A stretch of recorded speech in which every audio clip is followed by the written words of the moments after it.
Naomba nikazie kitu. Nimepata muda hapa, nahitaji kushare na nyie vitu vingi kidogo. Watu wengi sana, kama umekuwa unaomba na upati majibu, nataka nikwambie mambo mengi ya Mungu yanaanza na moyo wako. Moyo wako unasema nini? Ukishakosea mtazamo, yaani moyo wako ukishawaza kinyume na Mungu, moyo wako ukishawaza kinyume na neno la Mungu, yaani hayo maombi tayari yamekataliwa, kwa sababu Mungu anaangalia moyo. Kwa mfano, watu wengi maombi yao hawaoni kama yana matokeo, kwa sababu wanaomba kwa muda. Yaani ni hivi, ana shida sasa hivi, anaomba hiyo shida iishe. Yaani moyoni mwake kabisa kwanza anaona anateseka kuamka usiku. Yaani moyoni mwake anawaza hivi, haya maombi ya usiku yataisha lini? Au kama mtumishi amemwambia afunge, ule mfungo anawaza, huu mfungo utaisha lini? Anaona ni mateso. Umenielewa eh? Kama ni kusoma maandiko, kapewa maandiko kuwa anasoma kila siku, anawaza hivi, haya maandiko yataisha lini? You see, maana yake huyu ni kwamba yupo kwa ajili ya kitu fulani, akikipata anaacha. Ukisha kuwa na moyo wa namna hiyo tu, rafiki yangu, na Mungu ni mtaalamu na huwa hana huruma kwenye hayo mambo, nataka nikwambie atakuacha. Utaomba au utaona matokeo mpaka siku ambao moyo huo umeutwist. Yes. Unajua kwa nini anafanya hivyo? Anajua hivi, kama umeomba siku 40, ukamaliza siku 40, ukapokea unachokitaka, au katikati siku 20 ukapokea, alafu kaacha maombi, we umeshaanzisha vita na shetani. Kitendo cha kuacha maombi, kama ataruhusu akupe wakati anajua utaondoka, ni bora asikupe, kwa sababu hiyo ni alama ya upendo. Kuna watu hampewi vile mnavyoviomba, kwa sababu pia ni alama ya upendo wa Mungu. Anajua akikupa, my friend, ndo kwa heri. Kuna mtu analia, anataka Mungu amwezeshe apate fedha, abarikiwe, anunue gari, lakini Mungu akiangalia anakuja kugundua ile gari inakuja kukuangusha. Kama ni kijana, ile gari itavuta wanawake na huna uwezo wa kubeba hiyo baraka. Kuna baraka tunazililia Mungu atupe, lakini hatuna uwezo wa kuzihold. Ndio maana Mungu anaangaliaga maturity. Ni sawa na wewe una mtoto, ni mtoto kabisa, ni mlisi wa mali zako, lakini huwezi ukampa hata siku moja aendeshe gari wakati unajua kabisa kwamba hawezi kuendesha. Muda mwingine huwezi ukampa 20,000 ukampa 100,000 au 1,000,000 akakuwekee benki wakati unajua akiwa njiani anaweza kutupa. Vitu vingi hatujapewa na Mungu kwa sababu tupo immature, hatujakomaa, hatujakuwa. Na hatujakuwa kwa sababu gani? Tunavitaka vile vitu tuvipate, alafu tukisha vipata tuachane naye. Umenielewa? Kwamba nitamaliza lini kuomba, haya maombi yataisha lini? Ukiwa una akili kama hizo, nataka nikwambie leo, usije ukasema umeomba sana. Ngoja nikwambie, na watu wengi wanaosema nimeomba sana ni watu ambao hawajafanya maombi kwa maisha yao. Wengi wao wanaomba wajibiwe wale kona.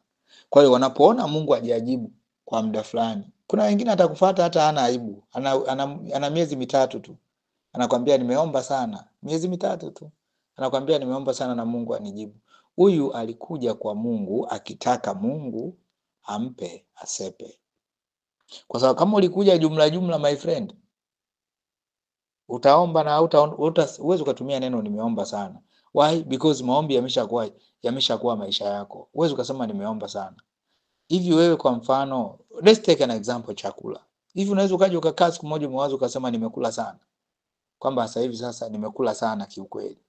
No, why wazi hivyo? Kwa sababu kula ni kuendelea kula, kwamba hii miaka nimekula sana. Aliwezi likaje hilo wazo? Why? Because bila chakula huwezi. Maana yake ngoja nikwambie, maombi kama hujayafanya kuwa chakula chako, utatumia hizo lugha, nimeomba sana, Mungu amekaa kimya. Na Mungu alijua akikupa utapotea. Hawezi kukupa. Kwenye akili yako unasema mimi siwezi kupotea. Kwenye akili yako unasema siwezi mimi kupotea, siwezi mimi kudanganyika kirahisi. Remember, it is not by your power, sio kwa nguvu zako, ni kwa nguvu za Roho wa Mungu. Ukishaanza kusema mimi siwezi, mimi, wewe tayari una shida. Yaani wewe peke yako. Kwa nini Yesu alikuja kufa sasa? Kama unajiweza. Lazima tujue kuna kitu kinaitwa neema. Neema ni uwezesho wa Mungu. Umenielewa eh? Ni uwezesho wa Mungu. Bila huu huwezi chochote. Kitendo cha kusema nimeomba sana ni alama pia ya kwamba kuna namna hujaelewa maana ya neema ya Mungu. Yes. Ili uweze kupata majibu yako, mimi nataka nikwambie leo, lazima ubadili mtazamo wako, moyo wako. Watu mnamwekea siku Mungu kwamba ndani ya siku hizi ajibu. Hayuko hivyo.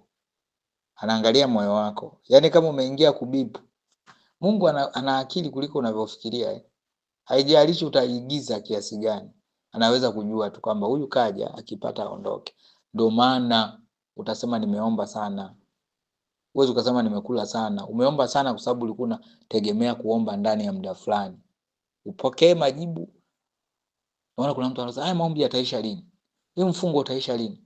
My friend, sisi wenzio mfungo ni maisha. Hatuwazagi hata utaisha lini.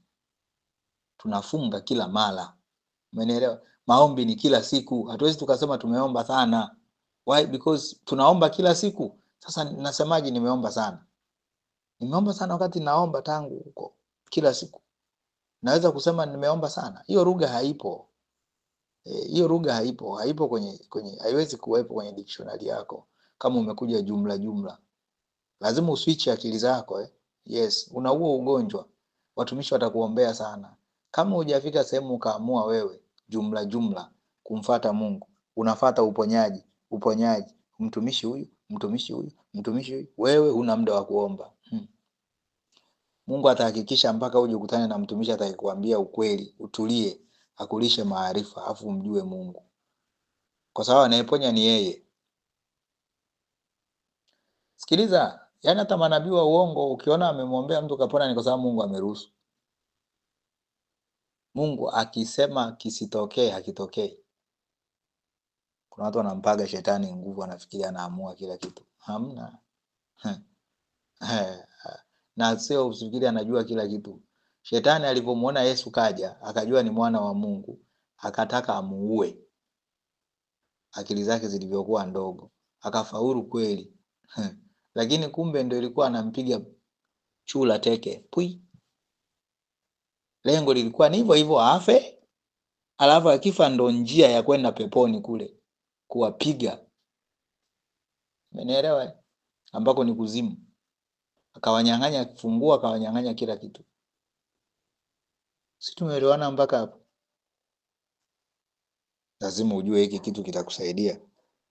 Sema amina kama unanielewa. Usiombe ukasema umeomba sana. Usiombe unampa Mungu muda. Nimeomba sana usiku. Yaani wewe kama umeamua kunaomba saa 9 kila siku ndo maisha. Saa 9 kila siku. Kama umeamua kusoma maandiko kila siku ndo maisha yako. Mifungo kila Jumapili, Jumapili, kila labda Ijumaa na Alhamisi ndo maisha yako. Mifungo labda ya siku 30 kila baada ya miezi mitatu ndo maisha yako. Yaani maana yake ni nini? Wewe utakuja kusema nimeomba sana, nimefunga sana. Why? Because unajua unaendelea, ni maisha. Kama hatujafikia huku, tutakuwa tunaongea tu, tunapigishana kelele. Ni lazima tufike sehemu tukili, tufike hapa. Ukifika hapa ndio umeanza kumtafuta Mungu. Kama hujafikia sehemu ukaona hii ni lifestyle, maombi ni lifestyle, bado hujaanza kumtafuta Mungu. Wewe bado unakuja unamfanya tu kama mganga. Unakuja ukiwa na shida unaondoka. Unakuja plan B, yani Mungu ni plan B.